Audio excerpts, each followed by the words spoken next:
tree used to tell me many stories of things that happened before my birth.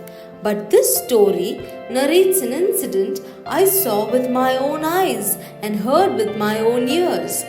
As a little fruit hanging on Ma tree's lowest branch, it was easy for me to watch all that happened in the garden. Ma told me that she was created along with the other trees when a majestic voice was heard from the skies one day. There were two creatures called humans who were created a couple of days later, and they were to care for us. Unlike other animals, they walked on 2 feet and were good friends of our Creator who came down to visit us every evening. They bore the image of the Creator and were respected by all. The Creator had told the humans that Ma was a special tree and they were not to eat her fruits. One afternoon, I was woken up from my daydreaming by a hissing sound. It was the snake who was slowly crawling up Ma tree. When he reached my branch, he stopped for a minute, stared coldly at me, and went away with a wicked smile. I tried to forget it, but I couldn't. Ma had warned me that the snake was the craftiest of all the creatures in our garden. The next morning, the snake came back with one of the two creatures, the woman. The woman listened as it spoke. First, she kept on saying no to the snake, but soon she got more interested. She walked closer to me, looked at me very carefully, and slowly plucked me. Suddenly, I felt scared. She ran to the man who was looking confused now and talked with him. Each of them took a bite off me. It really pained as their teeth sank in. But worse still, I was shocked to see how in the twinkle of an eye they had lost all their beauty, as if they had shed their wedding robes.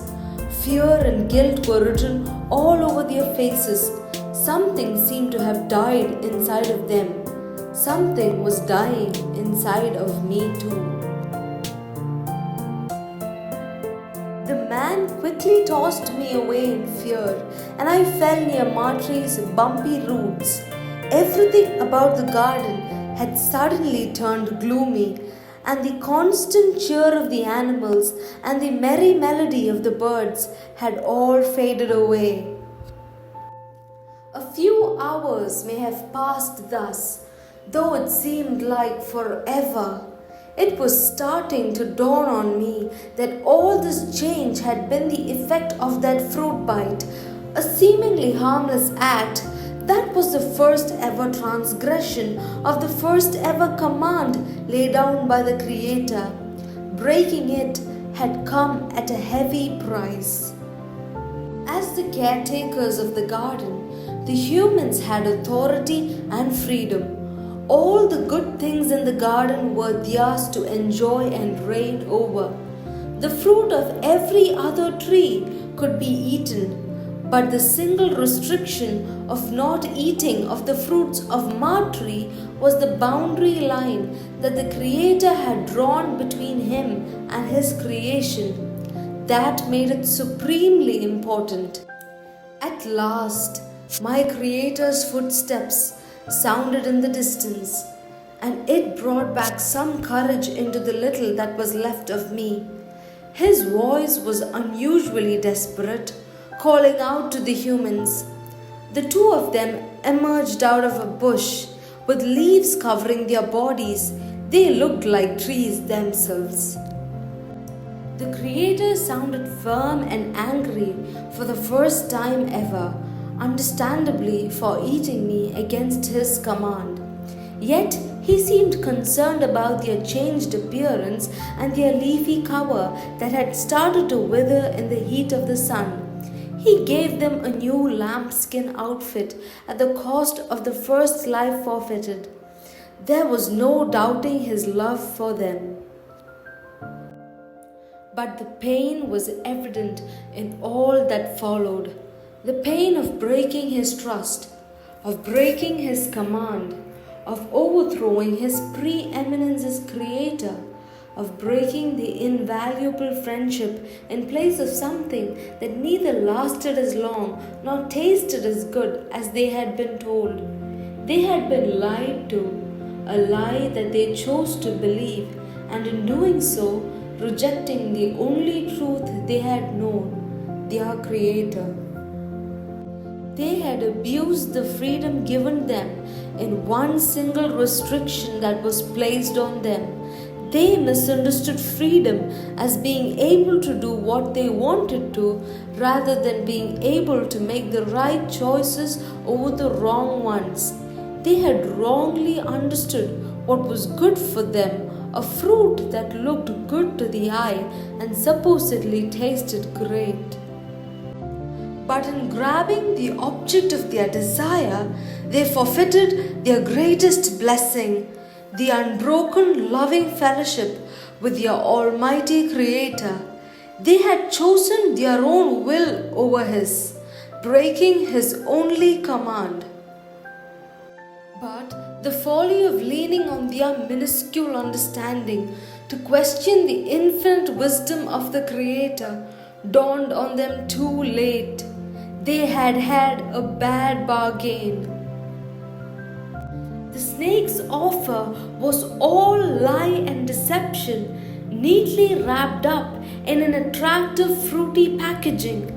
Accepting that offer, as I came to know later, was the first sin. As sin entered that happy world, everything changed forever. I now know why a man hates, hurts, cheats, and kills another man. I know something has changed, the way he thinks and behaves. His heart has shrunk so much that it can hold none but himself. His desires have been tainted by selfish motives. Even the little that he seems to get right, his supposed good acts, are only so on the outside and come out of a heart stained with sin and are no better than a tasty delicacy served on a soiled plate. He has nothing to offer that the Creator can receive and be pleased with. He has been eternally corrupted. The two listened while the Creator had a long talk, and as I waited for the outcome, it was sad, though surprising, to see them sent out of the garden. As the two walked away in despair, their heads hanging in shame, I thought of the Creator's pain on losing his friends. He had gone a long way to give them the most special position in the garden. Could he do more to get them back and restore their friendship again? I have a feeling that he will. For he so loved them that he would give whatever it takes that they should not perish and be lost, but have an everlasting friendship with him that cannot be broken. As for me, I am relieved to be back near Marjorie again and hope to grow into a tree like her someday.